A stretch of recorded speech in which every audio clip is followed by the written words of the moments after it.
కురుక్షేత్ర యుద్ధంలో శ్రీకృష్ణుడు మరియు ద్రోణాచార్యుల మధ్య ప్రత్యక్ష, ముఖాముఖి సంభాషణ జరిగినట్లు ఎటువంటి రికార్డులు లేవు. బదులుగా, వారి పరస్పర చర్య పరోక్షంగా జరిగింది.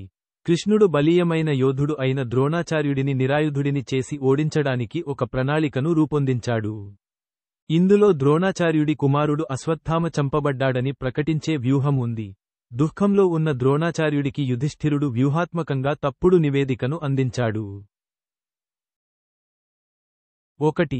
కృష్ణుడి వ్యూహం. ద్రోణాచార్యుడి దగ్గర ఆయుధాలు ఉన్నంతవరకు అతన్ని ఓడించలేమని కృష్ణుడు గుర్తించాడు.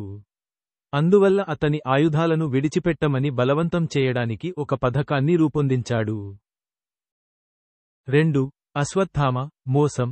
అశ్వత్థామ మరణ వార్తను వ్యాప్తి చేయడం ఈ పథకంలో ఉంది. ఇది ద్రోణాచార్యుడిని తీవ్ర నిరాశలో ముంచివేస్తుందని కృష్ణుడికి తెలుసు. 3. యుధిష్ఠిరుడి పాత్ర. కృష్ణుడు సత్యవంతుడైన యుధిష్ఠిరునికి వార్త చెప్పమని ఆదేశించాడు.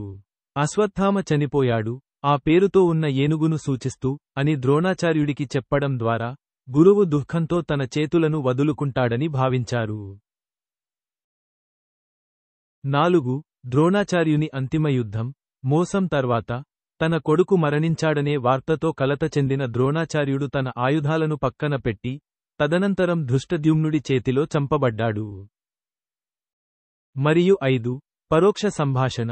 సంభాషణ లేనప్పటికీ, ఈ వ్యూహాత్మక మోసం ఇద్దరు వ్యక్తుల మధ్య పరోక్ష సంభాషణ మరియు ఘర్షణ యొక్క ఒక రూపం. కృష్ణుడి చర్యలు మరియు యుధిష్ఠిరుడి మాటలు నేరుగా ద్రోణాచార్యుడి పతనానికి దారితీశాయి.